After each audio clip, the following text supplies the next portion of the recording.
Lorna Hollinger, thank you for joining me here today on our little chat that we're going to have today on our dark night of the soul, on your hero's journey, that big initiation really that you undertook.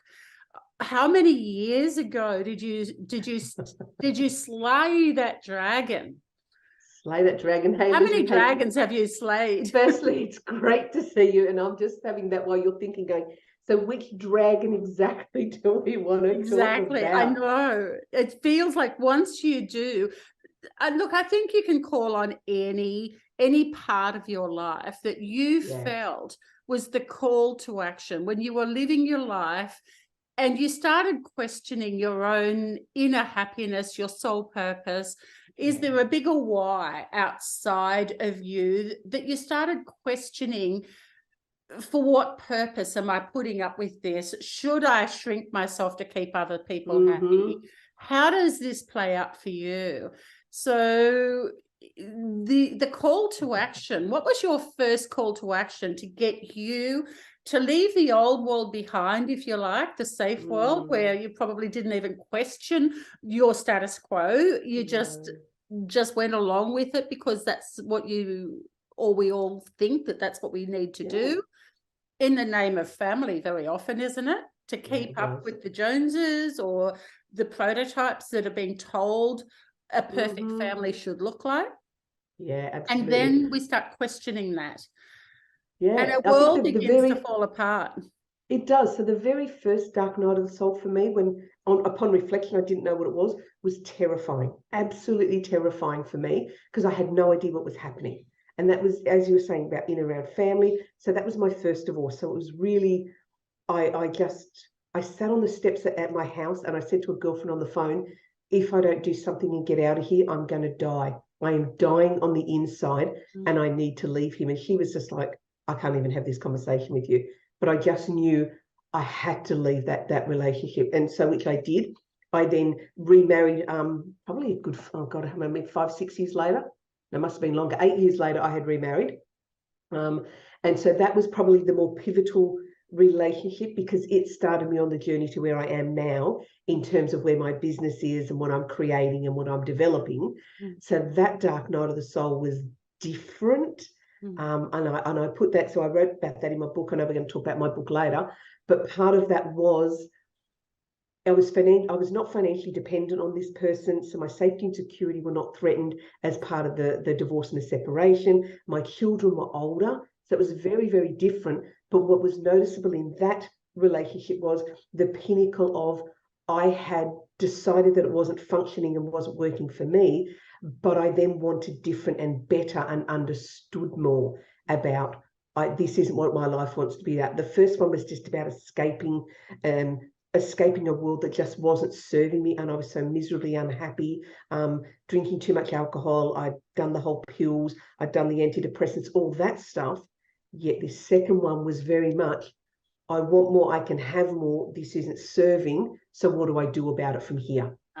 More conscious decision of stepping forward rather than running away from what it wasn't working. Very, very different in my head. And how did you navigate?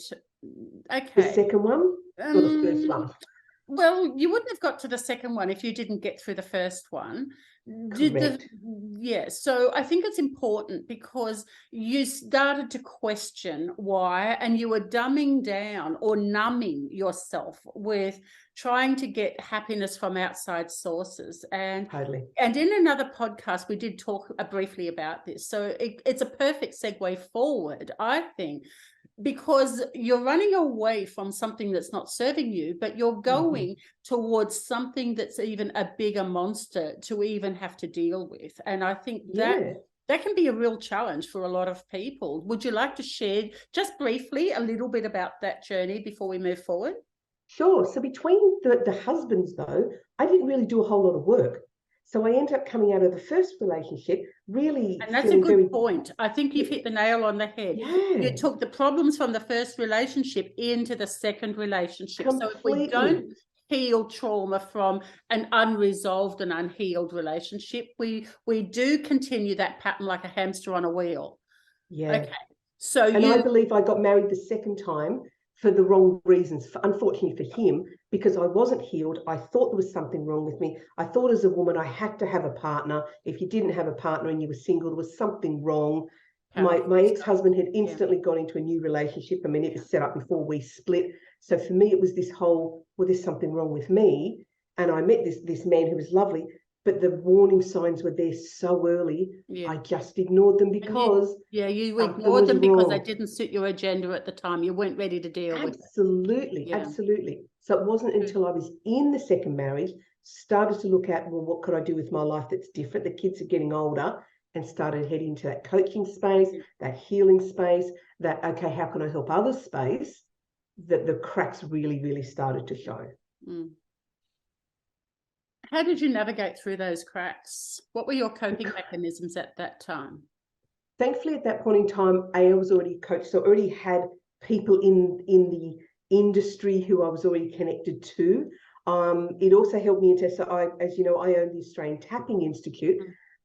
The creation of the Tapping Institute came about because as my marriage started to crumble around me, I wanted an EFT practitioner to work with to help me through it. I didn't just want to counsel, I didn't want to coach. I was specific of, I wanted to look for an EFT practitioner because I already was one, but you can't work on yourself deeply on that stuff. You can't work on yourself. And I think that's actually a really powerful statement that you've just made then, because a lot of people that are healers and doctors, you know, the medical and the alternative therapies, they all think that we've got the answers. We're working in this field, that we can do our own work, but that can become part of the trap, can't it? It can, because you can do your own work to a certain part, but you and I both know we're in this space that the human brain will allow you to go so far, and then it's like, oh man, this is too scary. We're not going here. Suddenly that cup of tea becomes important. Let me look at my phone. Everything else becomes more important than actually sitting down dealing, because it's scary stuff. The brain's packed it away. So for me, it was who do I then go and find? So I found another EFT practitioner. She was very, very skilled. I worked with her and specifically would go to her but for my healing. I had used a counsellor on my first divorce, and that was more frustration for me, because we just talked about the same stuff every month, every week. And I got talking therapy really doesn't work, does it? Because I just got angrier. So for this one, it was like, no, I know better and I want better. And it was an EFT practitioner was the answer for me. And being aware. I was already aware. I'd already started on the coaching journey. And that was another part for me. I had no idea being a life coach, as it was at the diploma, was so much about me. I went in to help other people. I was so naive of how much of my own work it was important to do to help other people. Because you and I both know, if you don't do your own work, you can't go mirror on the wall. You cannot take people deep into their trauma, their own healing, their stuff, unless you've done yours. That's right. You just don't. That's right. So you know, it's interesting. That's a really powerful, you know, message that you just put out then, that, you know, whoever sits in front of you, your clients, your students, now that you're the Australian Tapping Institute, and you're one of the biggest, you know, institutes of EFT in Australia, and even up there now in the world, that you're becoming really highly recognized, Lorna. So honor and kudos to you, and for you to recognize that you needed help and that you had the power within yourself to say help. And I think every healer needs a healer. Every healer needs a body of healers or a support system. We can't do our own work on our own. And I think that's a massive, powerful energy to put out there. So I'm going to go back, because your weakness before was actually numbing down the pain. At any point during this process, before you reached out to another practitioner, because we can have the fear or the shame, can't we? We wear the masks. Shame. And, oh my God, this is not happening to me. I should know better, that we should be bigger than this or brighter than this, that this is what I do. And now I'm faced with my own demons and the work that I'm doing. I'm now being challenged to actually come to a higher level myself. Did you at any point get tempted to go back to any of the old escapism techniques, you know? I think we do. Numbing it down. Certainly not the alcohol and any of that sort of stuff. I definitely moved through that. But you talk about, you know, the shame of I'm a healer, I'm a coach, I'm a whatever. And that's a real problem, I think, for a lot of people. You know, we have to own our own stuff. Because I found myself towards the end of my second marriage, I found myself, I was in an abusive relationship. Yeah. I was in a relationship. You get yourself into that when you work with clients that are, massive, powerful. Exactly it, Elizabeth. And this is slaying the dragon. This is raw, wild, and real. Can you talk us through how you navigated that part of your life? I think that's really important, because it was huge. But the first signs when you started questioning and you recognized that it was early in the piece that you probably shouldn't be in this situation, what made you stay in it longer than you probably should have? What made me even get into it was pride pride and ego.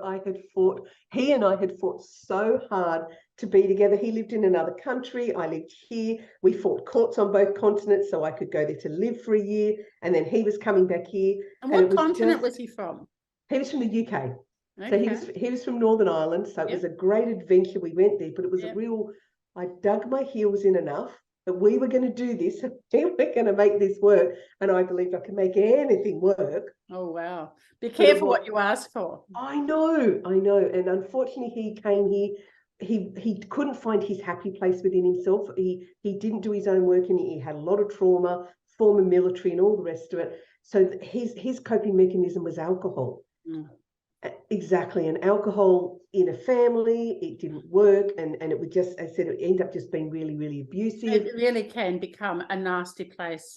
It was horrible. It really, really was. And when I recognized that I'd hit rock bottom, one of my sons was still living at home, and my husband at the time came home, and it was abusing me. He was just shouting at me and swearing at me and just really threatening to throw me out of the house. It was just horrible. And my youngest son, I don't even know how old he was, went and wrote him a letter that said, "Thank you for teaching me how to treat my wife. Thank you for teaching me how." How old was your son at the time when he was a teenager? He was a late teen. He may have been, I'm trying to think, he may have been 16, 17, no, maybe he was working, might have been 18, 19. Wow. I know, it was really what a powerful lesson for someone, for a young man growing up.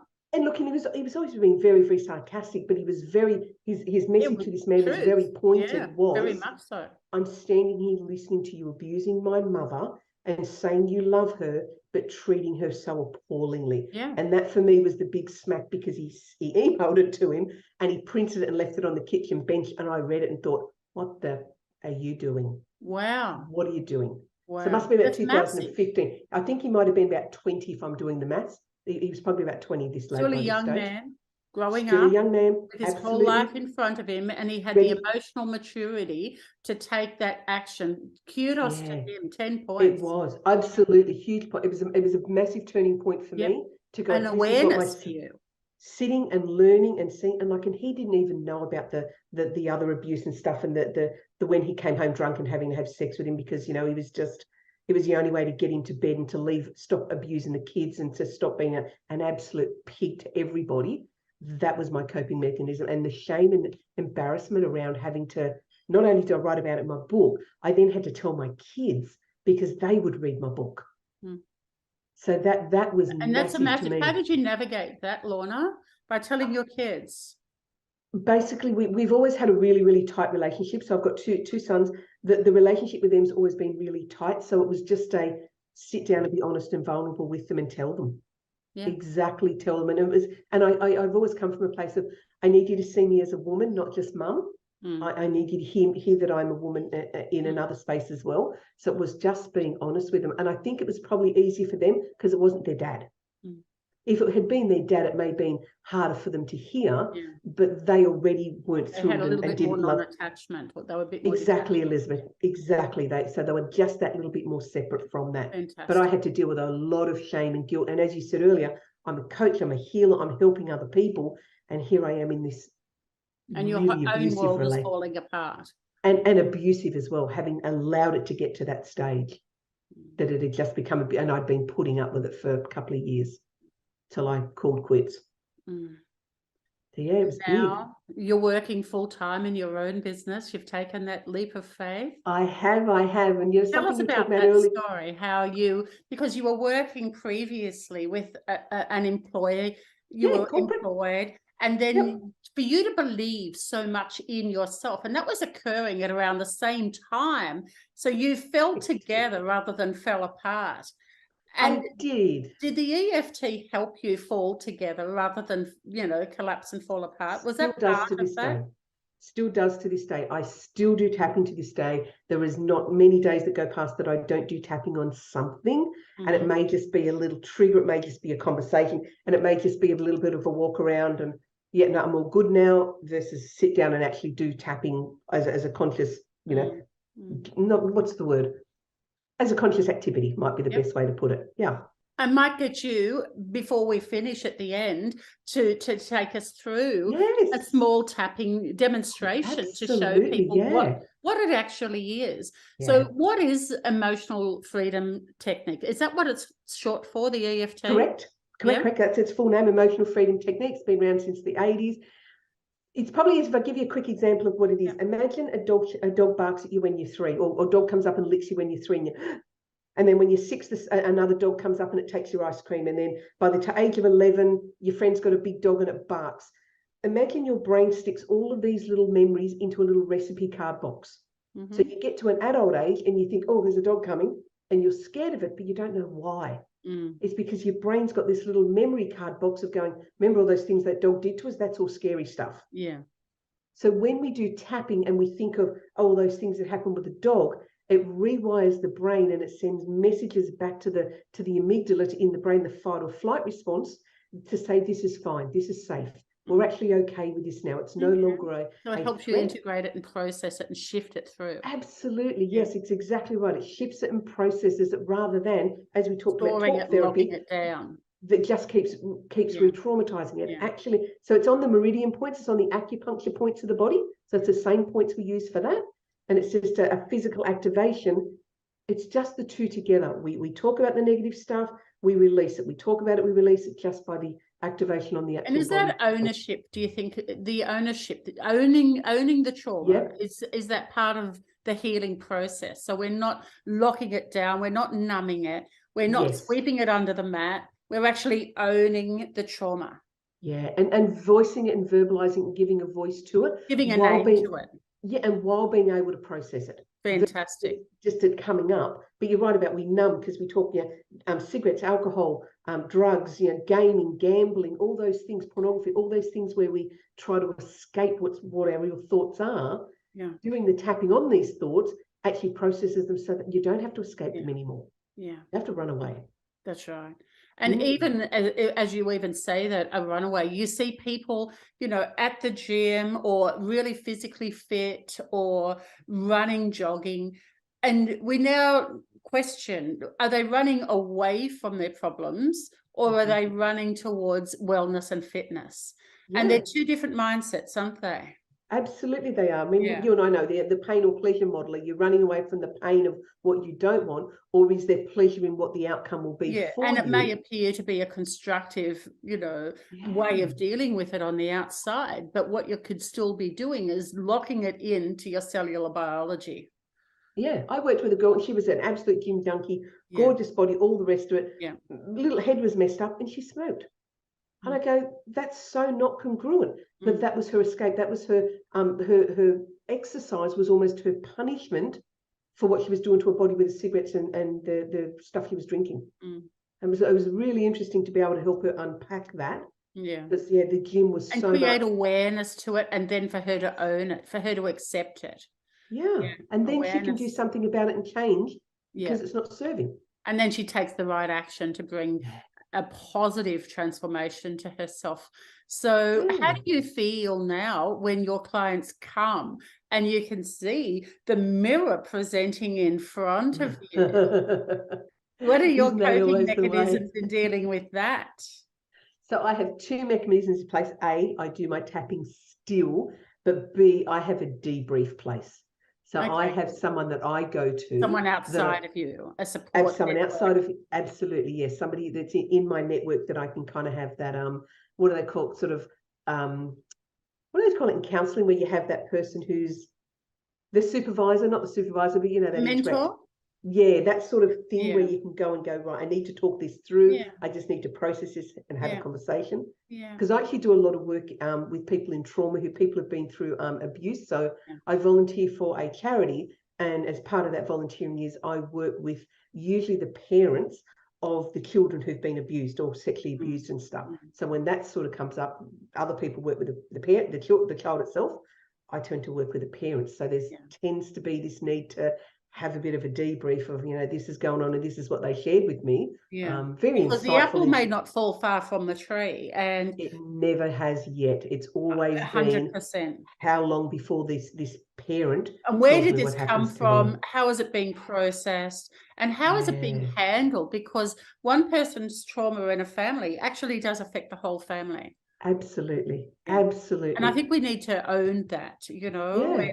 we're not just treating the person that is so-called the victim, because Yes. they may be able to shift their trauma because they're associating into it. They can have the awareness, they can bring healing to that, but it can leave the scars or the traumas on everybody else that may feel guilty or responsible or That's exactly traumatized what as it a is. result of that. Yeah, that's How what do I you get from the parents. how do you do your own self-care to navigate that? Journaling, a tab, and so I'm always doing tapping. That's always my go-to thing, is always going to be tapping and the debrief with my mentor.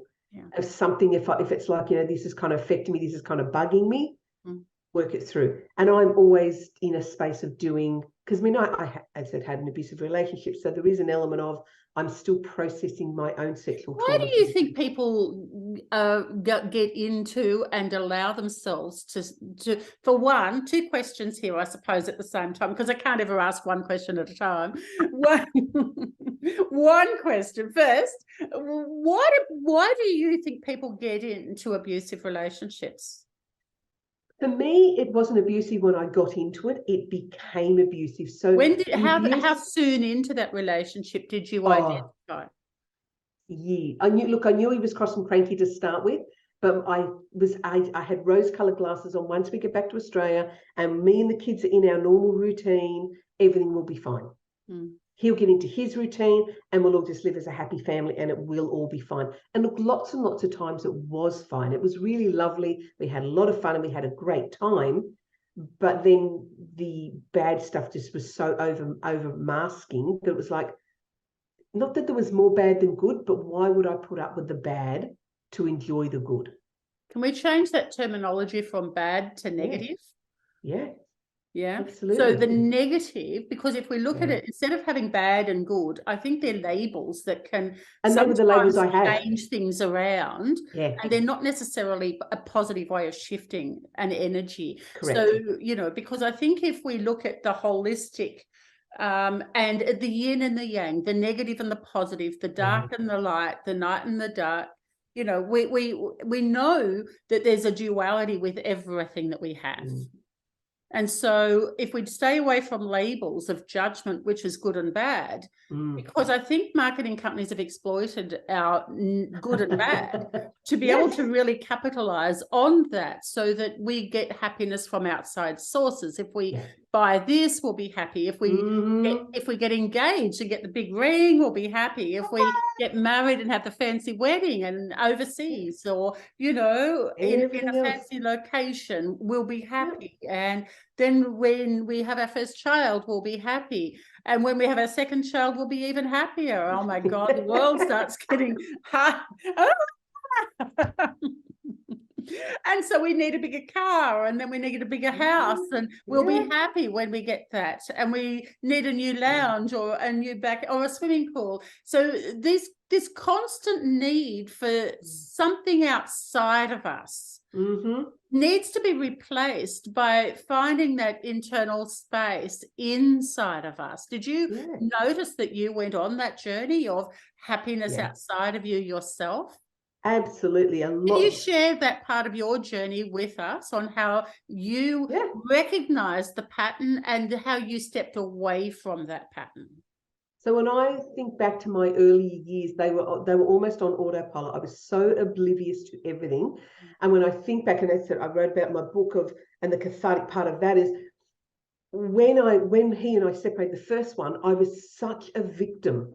He had done all this to me and he'd done all that, and it was all his fault, and everything was just how hard done by I was. And it took a lot of healing and a lot of processing and a lot of years for me to finally get to the stage to go, you know what? We were kids when we got together. We were so young. Yeah. We had no family to support us. It was just him and I. So realistically, we really absolutely struggled to support each other. So when you see all of that sort of rolling out, it's like, no wonder we didn't really. And you didn't have the emotional skills to deal with it at that point. None. I didn't get that until I was lots older. As I said, I went through coaching. So starting to go through the coaching space and go, oh, I actually have things wrong with me, or I actually have things I'd like to I have to work on. And then working out that there were things I wanted to work on and I wanted to process, it became even different again. But it was well into my 40s, probably heading to my 50s before I really got that, I need to do the inner work. The outer work is nothing. Blaming everyone else is nothing. I have to bring it inside and go. And how did you navigate that chapter of your story? How did you navigate that for yourself? Oh, with great difficulty. And you talk about the dark night of the soul. I remember a couple of them through that. Where was the difference from the very first one? By the time I got to the second, third, fourth one, I remember ringing a girlfriend and just saying, I know I'm going to a really dark place. Just keep an eye on me. I don't know what it's going to look like, but just keep an eye on me. Wow. Because I knew I had to go there, and I knew no one could really help me go there. No one could do it for you. Absolutely. And you already knew the pitfalls and the traps of what you had been through before with alcohol or drugs or medication or anything to numb it down. So this time, and I wasn't prepared to go to network medication of support either. Around you. Yeah, it was not having antidepressants of any description. Yeah, I wasn't having any medication. Yeah, it was that from a space of awareness. Okay. And reaching out, being prepared to reach out. Because by the time I got these bit older, I knew I had a support network. Whereas when I was younger, I felt so alone. My mum had died when I was 18. My dad had pretty well moved in with his girlfriend. Not all that, maybe a year or so later. There was me and a brother, and we have no family in Australia. It's just us.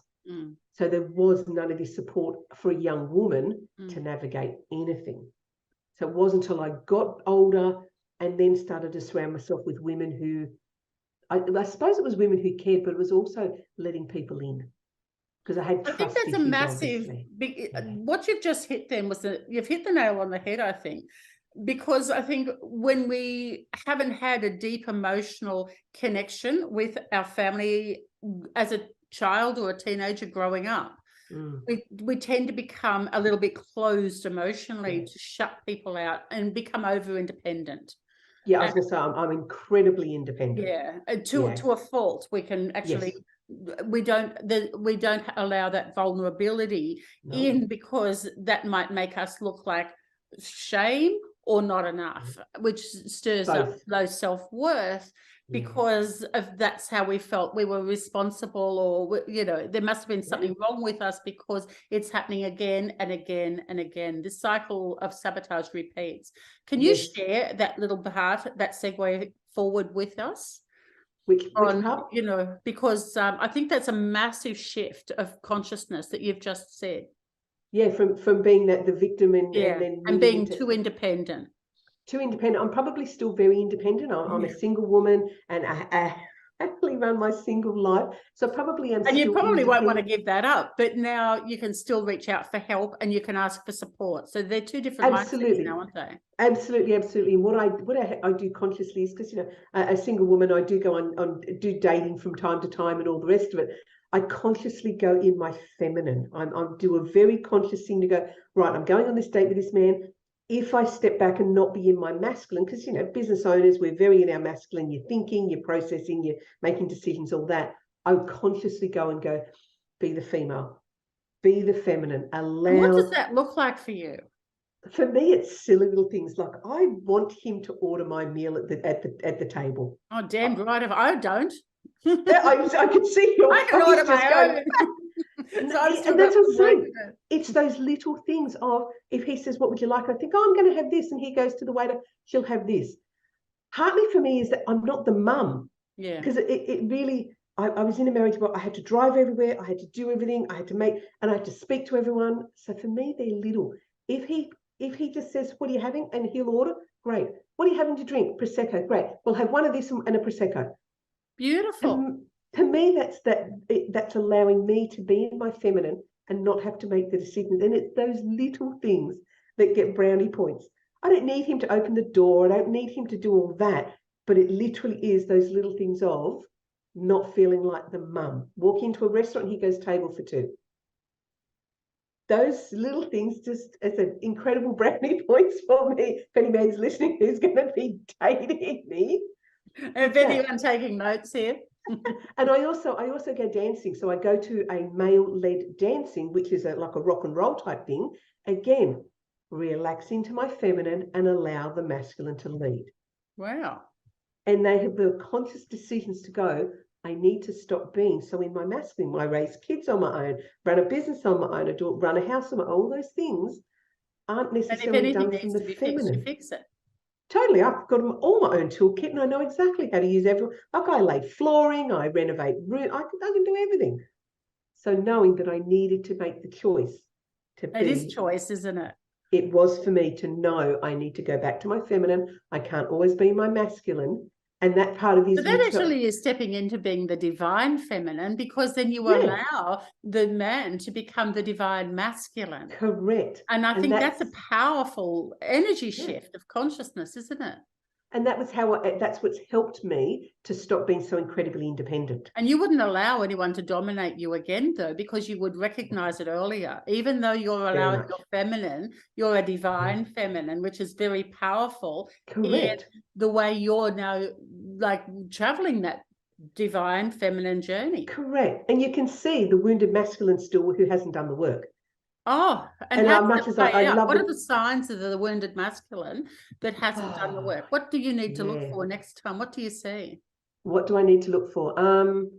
Not taking ownership for his own stuff. Very much the victim language. Yeah. And what does that sound like for people that don't really know? Like once you spell it out to them, they may go, "Oh my God, I've heard that before," but we don't know what we don't know. Yeah. If I'm out with someone and he's whinging about his day at the office and it's just a total, oh, they did this to me and they did that to me, that's just like a red flag to me. It's like, dude, you have a part in all of this. So those sorts of simple little language things make the difference to me. And I said it's very much the playing the victim. He or she did something to me. Certainly not having healed from their past relationship. That's a big one for me. And you recognize that because you didn't. So that would be a mirror on the wall for you. Very, very much so. Yeah. Very, very much so. Being able to have an intellectual conversation, not just the playful goofhead conversation. I want the intellectual one. So you may be divine feminine with intelligence at the same time. And that makes it even more divine, doesn't it? Absolutely. Yeah. Yeah. I'm very much more centered and grounded in who I am these days, what I want. Believe the universe is going to deliver it to me because she's delivered everything else to me. Why wouldn't she deliver this one? That's right. I like that. And just trusting. Yeah. But and also the intuition stuff. The intuition, when it doesn't feel right or doesn't seem right, I listen to myself now. I don't go, oh no, it'll be fine. It'll all work out. When we get back to Australia, it'll all be good. It's like something feels off. Yeah. Honor that and own that and go, something feels off. What is it? Not that I have to hunt down what he's saying or it's wrong. It's that sit with yourself and own it for yourself of how does this actually feel? Because I used to be so busy and I would just, as I said, I went for years thinking I was damaged and needed a man. No. It's a different and I think that's owning it, isn't it? And having awareness and accepting it, like we said, it's a powerful place to be. Then you can bring the right action, the divine action towards you, rather than focusing on what you don't want as the victim and putting more power towards what you don't want. You're actually holding yourself in a central place, being like that dot, that still point in the circle with, your boundaries around you, aligned to your values, and you communicate and focus what you want to bring towards you. How did that change your movie? And you're the lead actress in this movie and everyone else is now the cast and crew. How did that change your movie as you began slaying the dragon? It was. It gave me the power to make choices that once upon a time I didn't. And I was just share with you, I don't know what your upbringing was, but mine was very much about keep the man happy, keep your dad happy and your brother happy, and keep all the men happy. So there was an element of handing over your power because you don't want to upset them and you don't want to speak your truth because of it. Whereas that's not the case anymore. It is really, no, this isn't working for me in this manner anymore. I'm not sticking around. Versus, oh, okay, then if that's what you want to do, there's no more of that. And I don't mean from a hard ass. It's just an owning who I am and recognizing that I'm important and what I want is important and my needs are important and they need to be met. And what do you do if they're not met? Have the conversation and explain to the person that they're not being met. And how do you do that? Gently, kindly, and directly. And then I know if he's not prepared to have the conversation, he's probably not the person who needs to remain in my life. Oh, and so gently and kindly, aligning it to your highest values. Absolutely, yeah. If it's not, so you really have to know yourself, your values, have boundaries, and be able to communicate in a positive way of what you choose to bring towards you. And if they choose not to hear you or choose not to see you or blame you as if it's your fault. Yeah, well, you and I have both been breathe there. into that. Oh, breathe into that one and tap on that one. And as we tap on our higher heart, and I love you, but I love me more. We're not going to give our power away to anyone to use against us. Doesn't matter how much we love them. And our family can sometimes be our biggest challenges as well. Have you found that in your life? Not so much my family, and I think because my family is so small, they just aren't enough of us to fight and argue. Because there is only myself and a brother in Australia. My dad remarried, and I have a beautiful stepmom and a sister, a stepsister now. So there's just not enough of us to fight and argue. And so you appreciate what you do have. Yeah, and we all get along. We really love each other. Wow. We spend time together. And it's just beautiful. But yeah, that's our laughers, you know. Like when my father passed over, people go, oh, what's the argument going to be over property? And it was like, well, there isn't an argument over property. It all goes to mum. And if and when mum's time comes up, then the three of us will work it out. But there was this whole, oh, you'll all fight. No, we won't. No, Dad, they've been together for 30 years, this couple. So yeah, it was a really interesting thing. But yeah, we don't fight, we don't argue, we don't have all things out. We're so fortunate. And how have you navigated that? I mean, that in itself sounds like a miracle, if you want my honest opinion. The early days with my stepmom, and when my dad, because my mum died when I was very young, I was 18. Dad was with my stepmom within a year. So I lost both parents within a year. Because he was very much, oh, right, well, I've got a new family over here, so if you don't mind, I'm off I go. And we barely saw my dad. He was he was not really. And you were still grieving. Absolutely. My mum was gone in 2 weeks. Like, she was the rock of the family, and suddenly she was gone, and he chuffed off as well. So my stepmom didn't have the awareness in herself of what my brother and I were going through. She was just like, well, I've met this man and we're in love and off we go and have our family. So yeah, there was not a lot of awareness on either side. How did you cope with that at that time when you were so young? Anger and the alcohol and the escapism, and having been married to someone that I just, look, he and I had a great life before the kids, but as we got older, the trauma just overtook us both. Yeah, it really just overtook both of us, and there was just, that's the main thing. My dad was anger, so it was really the big cathartic thing happened. My dad passed over 4 years ago now, and that's when I went, right, let me heal the masculine. That's when my book got written. That's when all of that stuff, to make a massive conscious effort to go, right, let's heal all of this trauma, all of this sexual trauma, all the abuse stuff. Let's go and actually really focus on that and heal my anger with my dad. Let's just go and get rid of that. So the last 4 years have been really, really big for me. Facing those demons, slaying those dragons, absolutely head on, knowing it's going to hurt like hell. And no one said it's easy. This is a hard journey to traverse. It's a massive initiation journey, really, isn't it? It is. The initiation of our soul contract, that we signed up for this. And it's massive. And it's hard to accept that I signed up for this, really? I know. But on the other side, it's liberating to go, oh, well, I signed up for this. It'll all work out. If we own it, we can shift it. Yeah. But we do need people outside of us to help us shift it. I believe so. I mean, my philosophy is we used to live in tribe. In tribe, we had the women who were the elders and the young ones, and the eldest ones helped the younger ones. And we all had this beautiful feminine support system that was completely in place. And certainly in Western cultures these days, we don't. We get married and we leave the family and we go off on our own, and we live in great big houses with 2 kids and 27 rooms, and those connective things are gone. Yeah, the So connection. unless we create those circles for ourselves and those women for ourselves, and create lives for ourselves where we connect ourselves to people And who that's matter. a powerful point that you're just saying now. We have to really make sure that we do build our own strong connections and hold those strong connections in a sacred container. And most of it may not be people who you were born into the same family. Well, it's people you find most often they're not, are they? Yeah, exactly. They are the women or the people, men, women, whoever, that you choose. That's right. Choose to do the work with, choose to have the confidence with, choose to be vulnerable with, know you're safe and loved and you can be. Yeah. Is probably the biggest gift we can give anybody. The biggest gift we can find for ourselves is to have that. And even in the last 5 years, like you've been through a massive journey.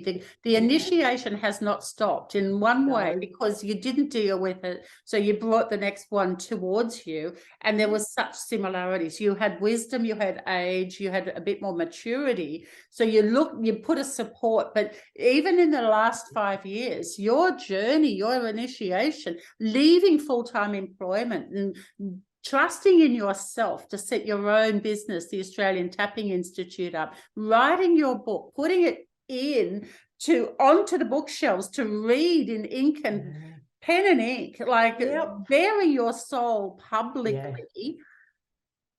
What would you say to anyone else going through this journey? What would you say to them? I would say you need to just trust that you'll survive it, because we all do. Find people who you can connect to, whether they're older, younger, whatever, but find other people to connect to and build those relationships, because they're invaluable. And where do people find those people to connect to? Where do they start? I'm not sure where other people start. I was fortunate enough to have, because I started my school, I had students come into my school, and so I built them through that, and then I built them through my training that I had done.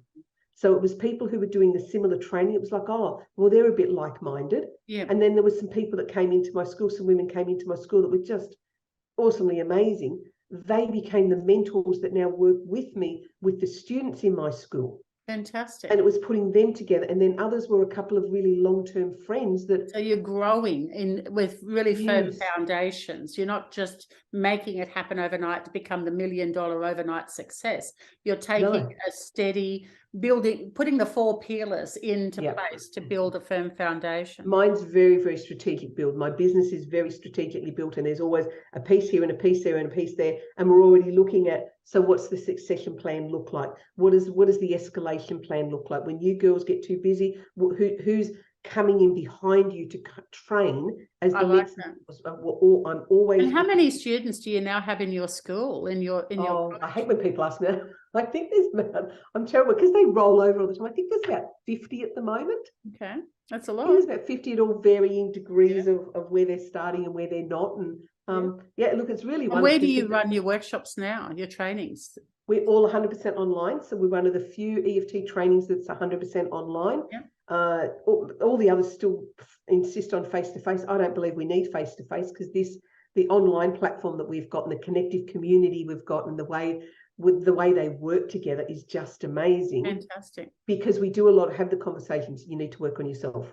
You have to do your own work. You have to be able to face that. You have to know what will happen to your private relationships and how they may change and fall apart. Because change does affect every part in our life, doesn't it?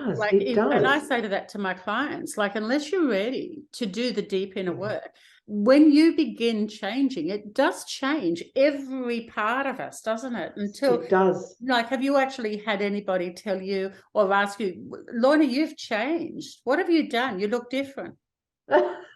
All the time. All of the time. And I get people that go, oh, you're looking well. Oh, am I? What have you been doing?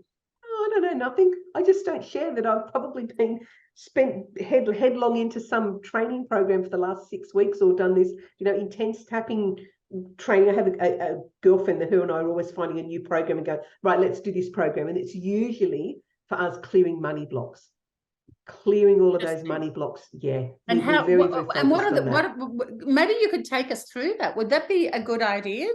Maybe you could take us through to clear money blocks. Would you like to do that? Sure. So you and I know that money is just energy. It's the thought. And I think also too, working for yourself, by yourself, really, if we're not doing our own work, it affects every part of our life. So we have to hold ourselves in a steady place, connected to a support group and a safe container, but we have to process it. We have to shift it, don't we? So this is perfect that you're actually going to take us through this. I really value this. Thank you. So if we think about money blocks, it's never about the money. So we're never just going to be talking on or tapping on the money. What we want to be tapping on is, what is your connection to, say, your debt? I mean, I just did a masterclass the other week, and it was like, so what's your debt tolerance? How much do you owe in debt, and what happens when you look at it? So if you look at how much you owe in debt, what's the reaction in your body? Is it your tummy? Is it your throat? Is it your chest? What is it that happens? So if we look at that, and you want to do an example on that. So if we had someone and you go, right, this is how much you owe in debt, have a look at it. What do I feel? So say my tummy's turning. We would do something like, here on the karate chop or the side of the hand, even though I've got these blocks to money and it's turning over in my stomach, I deeply and completely accept myself. And then again, even though I have these blocks to money, and when I look at my debt, it scares me. My tummy turns over, but I deeply and completely accept myself. And then third time, even though I have these money blocks, I look at my debt and I get panicked. I look at my debt and I feel sick, deeply and completely accept myself. And then you would tap through the points. So the points are up on the top of the head, right up on the crown, here on the eyebrow point, here on the side of the eye. Think of bony bits under the eye, then here in the crease, and here on the collarbone. It's easy enough if you just do that. Yeah. If people do it flat-handed, then they don't have to worry about it. Do you do it one together or syncopate? Oh, you can do it whichever. I do it one-handed. I tend to do just the one hand when I tap. Okay. Yep. So you don't have to do it together. You can just however it is. Just pick on one. Which is your favorite hand? Which is not your favorite hand? Which is most comfortable? Which one are you drawn to? You can't get it wrong, because maybe you're activating the meridians. It's not about the fingers. It's not about the sequence. It's about the conversation while you're tapping on these meridian points. Okay. So it really is that evidence, isn't it? That physiology shifts our psychology. Yes, absolutely, absolutely. So if it was looking at your money and it's like, every time I look at my credit card statement, I panic, or I freeze, or I feel sick. It would simply be this freeze, this panic. So you own the word. You identify. Own the word. Talk about the negative. Yeah. I feel panic when I look at my credit card debt. I literally feel sick. When I look at that debt, I feel sick. It churns my stomach. I feel so stressed when I look at that credit card debt. That would be a really simple round. But if you were working with me, say one-on-one, let's start to work on what's the shame. What's the shame around that? That would be a big one, because shame is the lowest vibration of the lot, isn't it? Yes. The mask we wear to hide behind. And it really is, what do they call it? When people have that feeling of low self-worth, they wear the mask to hide behind, but really in behind that, they feel that they're not enough. Correct. So when we do the tapping, we start to look at and it's a shame around money is massive. Yeah. I should be doing better. Why aren't I doing better? What would happen if people found out how bad I was doing? All those sorts of shoulds and coulds all come in, but they all sit behind shame. So for us to do tapping, I'm looking at my credit card statement, all this shame. Okay. I'm feeling all this shame, all of this shame. And you may just do 1 or 2 rounds with just that one word, all of this shame. Yeah. All this shame around my money. That then helps to take the intensity out of the neurology, takes intensity out of looking at that credit card statement. Yeah. So obviously it's not going to make it all disappear, but it's the thought process and the body reactions. And it changes the energy then, which changes the magnetizing what you're bringing towards you. It changes your focus. Yeah, absolutely. Absolutely. So if you're focused on, law of attraction, if you're focused on, I don't not being have enough and not having enough money, let me give you more of that, says the universe. Versus, I can handle this, this is fine, and I can process it, it's all good. Universe, go, we can give you more, all good then. Yeah. So and what do you feel about positive manifestations or affirmations?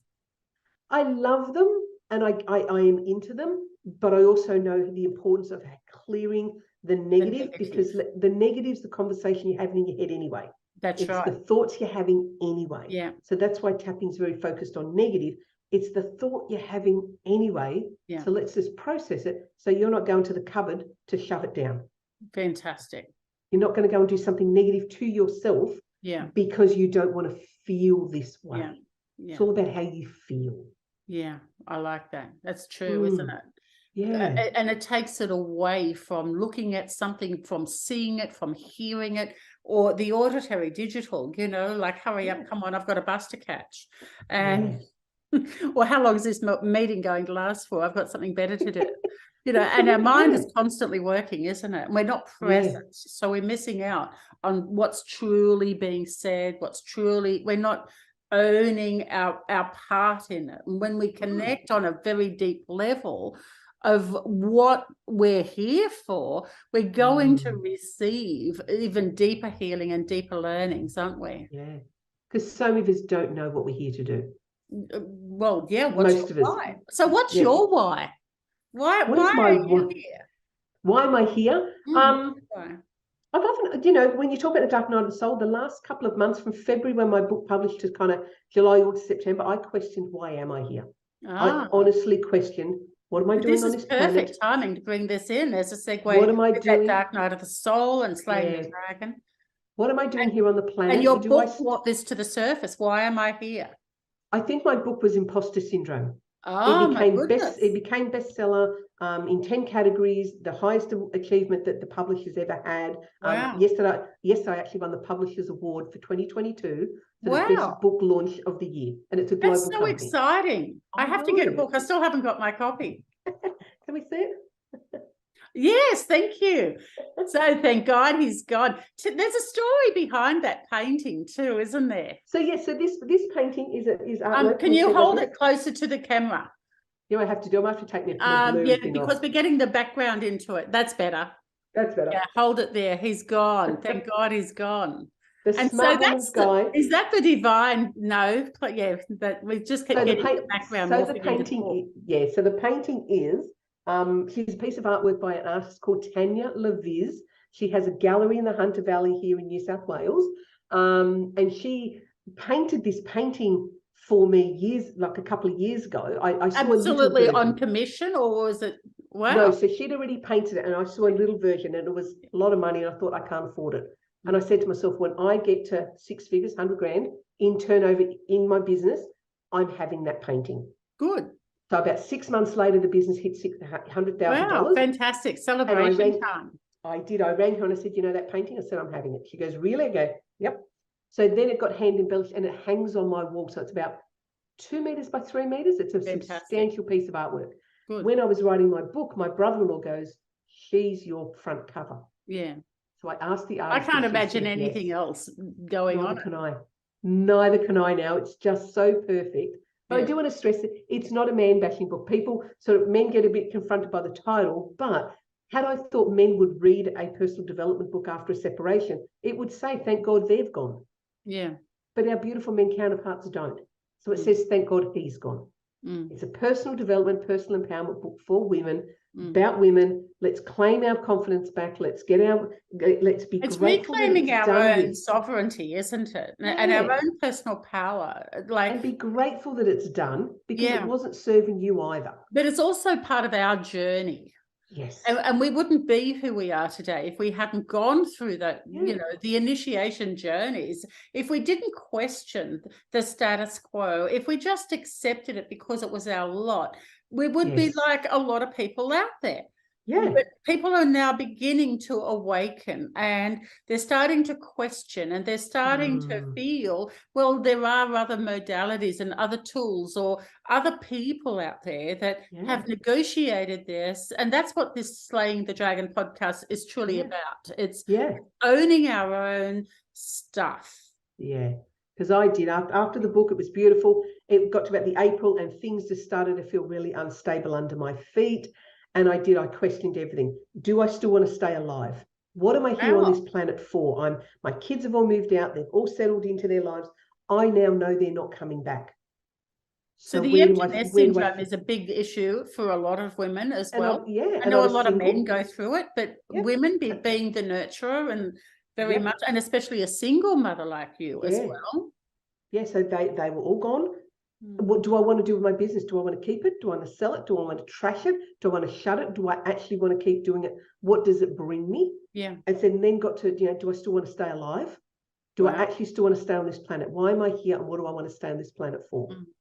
And they were questions that sort of was May, June, July. By August, I had moved out of the house. I only own 10 pieces of furniture in my whole life and 40 boxes. They're not even big shipping boxes. Some of them are shoe boxes.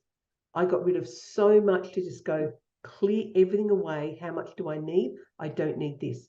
So my primary thing for my life is freedom.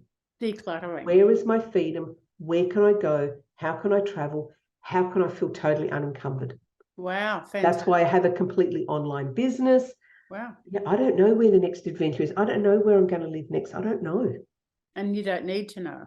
Don't need to know. But my why for me is very much based on helping other people to get where they're going, i.e. my school. And for me, freedom. I have 4 values in life, and they are freedom, determined, playful, and passionate. I love that. And if things are not hitting those goals, if I'm doing stuff, being with someone, doing things in my life, and it's not hitting those 4, I get pretty disinterested and bored fairly quickly and tend to not want to do it anymore, and I'm out. Yeah, so that was my biggest dark night, was this year of, I don't know what I'm doing here. Now I do. Why do you think it came up this year? This year's been a big year for a lot of people. Why do you think it came up this year for you? I think it was the end of COVID, coming out of COVID. I said the book came out. There was a lot of imposter syndrome for me. It was hugely successful. So it was like, well, who do you think you are? Then, as you said, I gave up my job. So there, that with the stability of my income, and things just started to unravel. Okay. And the only way I can explain it is nothing felt stable under my feet. Nothing felt stable. I was in a relationship. If anyone who's read the book, well, there was a man referred to in the book. The relationship with him has become unstable and has since ended. So all of that become unstable. My career, I've always been a corporate girl all my life. Suddenly I'm not. Suddenly I'm self-employed. I'm single. I've got to pay a mortgage, like everything. And if you don't do your own work, you don't have income coming into the house. So this is a big energy to hold. And how long have you now had the Australian Tapping Institute as your business without any other income coming into it? Only this year. Wow. Yeah. Until then, I ran a corporate job, and so I built it from its bare bones up while I worked. And how long ago and then I went to part-time that you started? 2016, I registered the business. 2018, I started the hybrid online and face-to-face training. By 2019, we were 100% online, and we know what happened to 2020. Yeah, every other school on the planet shut down except for mine. Fantastic. Because I already had an online platform that's functional, works. Yeah, we don't do Zoom room for 3 days. We literally do. Every 2 or 3 times a month we come together and we do coaching and training, and there's all the pre-recorded content. There's hundreds of hours of library. I think it's a really great product. The students love it because it's on demand. There's an app they can listen to it on. It's so user-friendly for them. You almost need to do some workshops on teaching people how to run that as a model as well. Like I created a course on it. Into that would be great. I've created a course on how to create your online courses. I think that would be fabulous.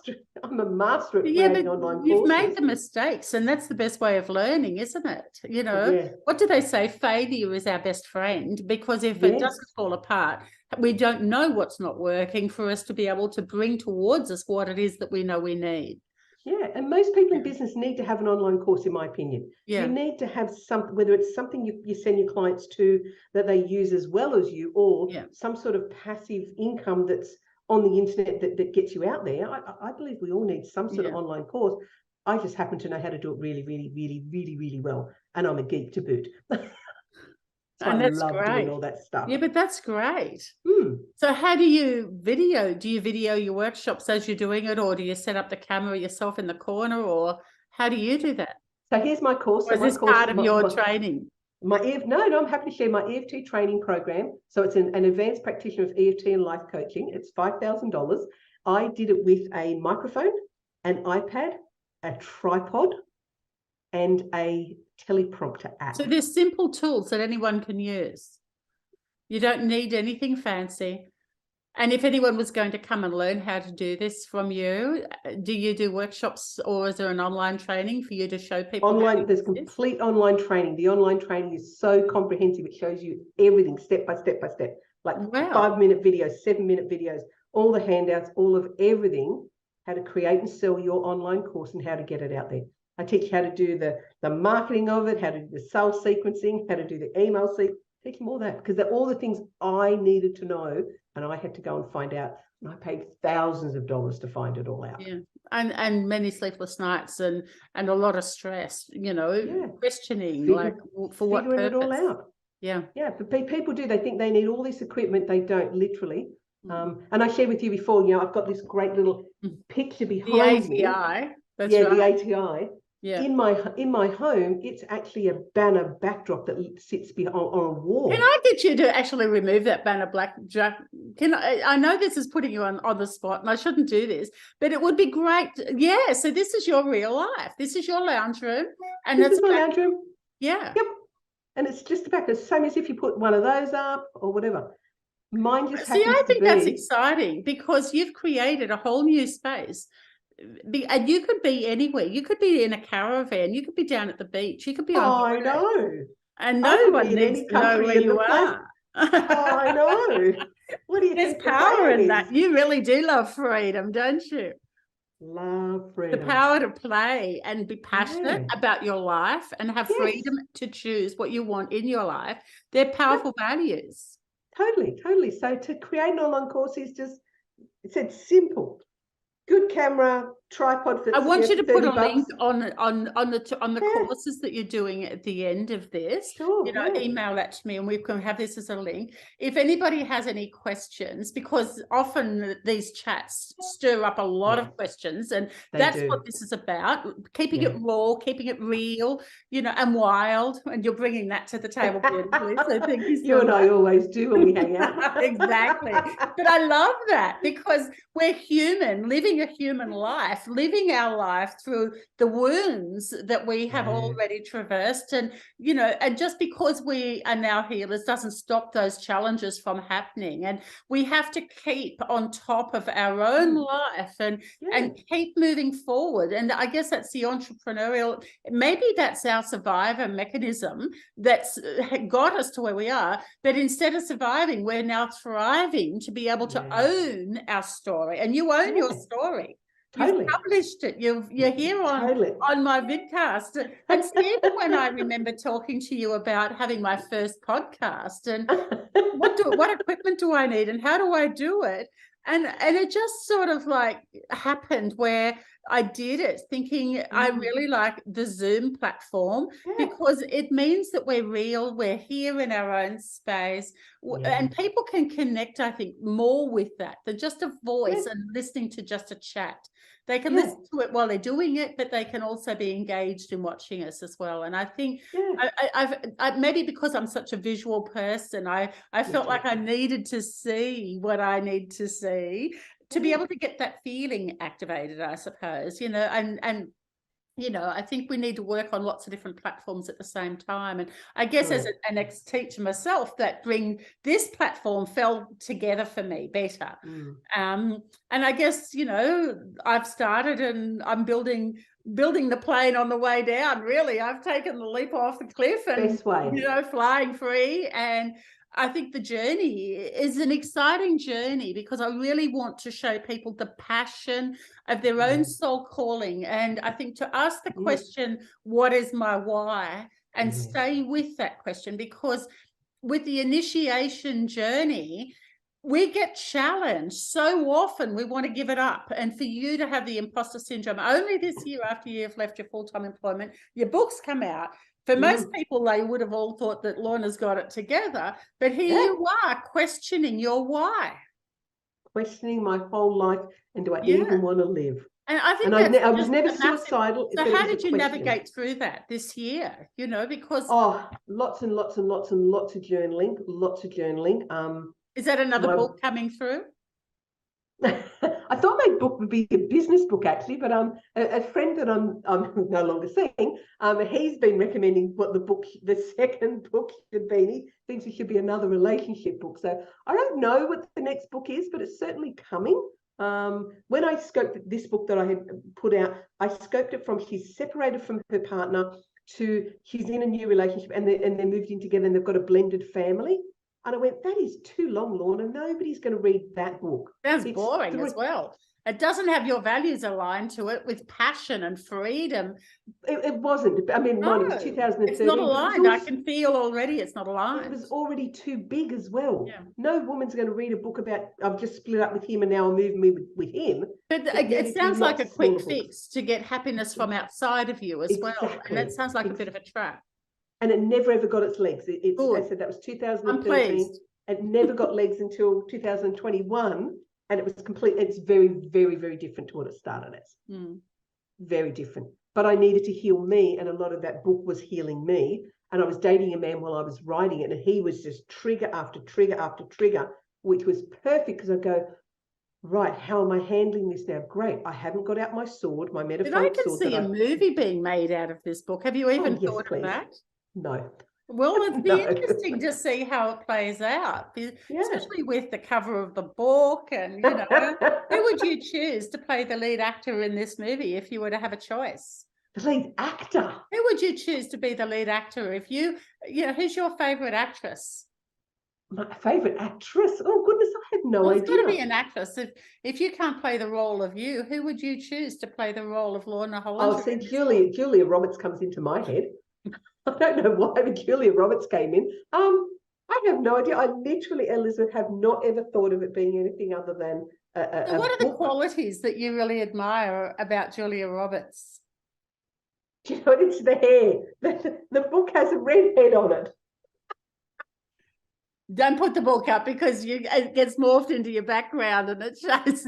But that's a good thing. It shows. And I guess we're just living in a time capsule anyway, where time and space is just an illusion. And what you've done is given us a perfect example of that. It's like, I haven't even thought about it becoming a book. Okay, but so what are the other qualities that you like about Lorna, about Lorna Hollinger, about Julia Roberts playing the role of Lorna Hollinger in your movie?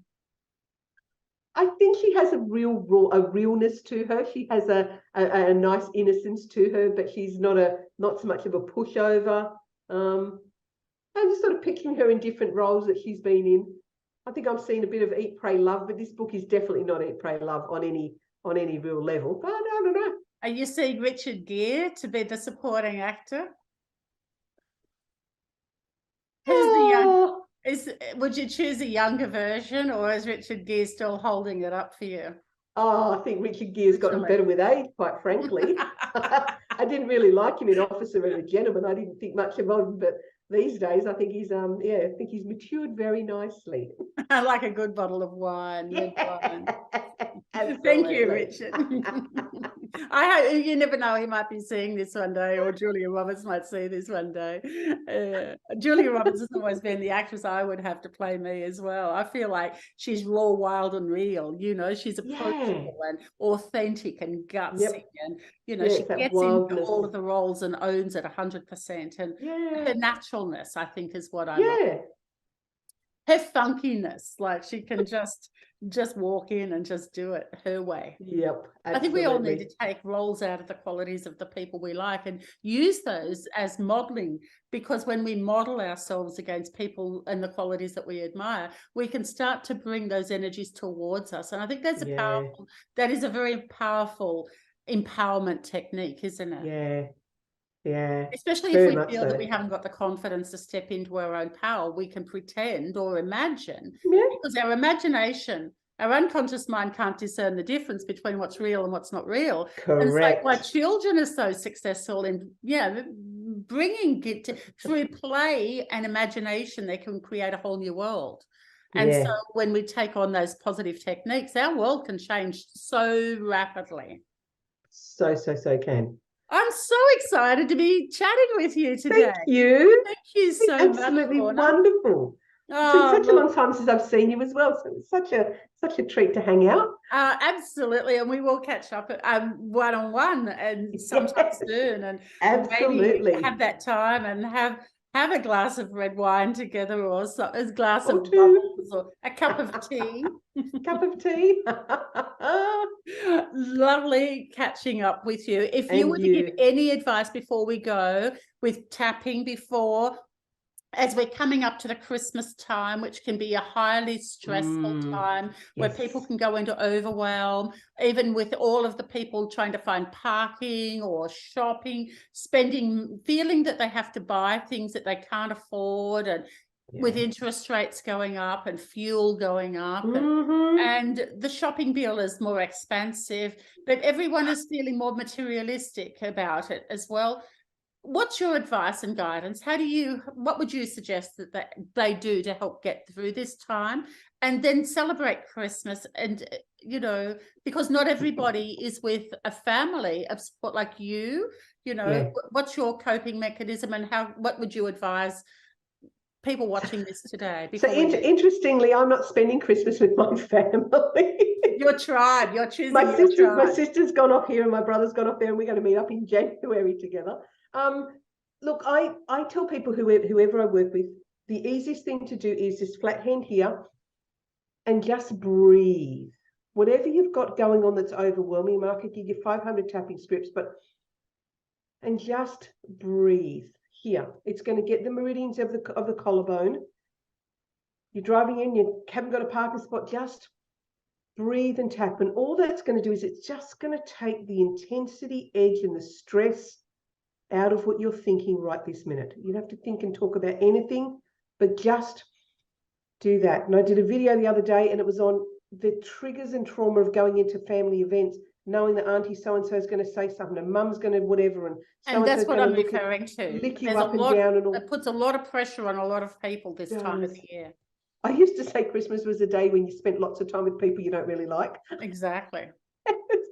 So that's the thing. So take yourself away and just breathe. And just remember, it's their words. And should they keep their eyes open or closed? Doesn't matter, whichever they want to do on their own. But just remember, that person's words, they aren't real. They're made up. That person's opinion of you is made up. None of it's real. I like that. That's fantastic. You're a grown up now. They can't hurt you. Who cares what they think of your body? They don't matter, because their words aren't real. Fantastic. I like that. Don't take the words on. But this will help you in the moment to not feel triggered by those words, not feel triggered by that look, not feel triggered by that snide comment. This is wonderful that you're sharing this with us. So I value you doing this. This is a gift you're giving everybody. Thank you. And people are forced to spend time with people who they haven't felt safe with. I mean, as I said, I work a lot with a charity. A lot of people having to spend time with people at Christmas who they have not felt safe with that person. Particularly in their own childhood, and they've still got to see those people. So, well, I don't think we have to do anything we don't want to do. I think we need to have freedom to choose and own our own freedom to choose, and have our values aligned and our boundaries, and communicate what we choose to bring towards us, because we are in our own personal power. And I think the sooner we own our own personal power and own the awareness and accept the situation, we can't change other people, like you said. Correct. What they're saying or what they're thinking about us is not real. It's actually a representation of who they are, and it has nothing to do with us. I So think that'll probably they're be that one powerful message. words. Yeah, that one message to your people is do the work. Yeah. Do your own work, because none of what you and I talk about, and you don't get there by doing your work. Yeah. And as you said, own it. Own it. Own it, own who you are, own where you're up to, own all of that. Your life will be better when you do, because everyone else's power over you disappears. Yeah, 100%. I totally celebrate that. I value that. Yeah. That is so true. Mm-hmm. Trophy to you, baby. Thank you. Love chatting with you. I know we'll get you back again, and it would be great, you know, to stay in touch. And if people do want to message in and they've got a whole list of questions, then we may even get back together and answer them. You might, if that happens. So it would be fabulous, and we'll put the links on the bottom of this. And absolutely, have a beautiful Christmas. And you too, I'm really Elizabeth. looking forward to catching up with you. Bye. All right. Thank See you. ya. Lots of love. Bye-bye. Bye-bye now. Bye.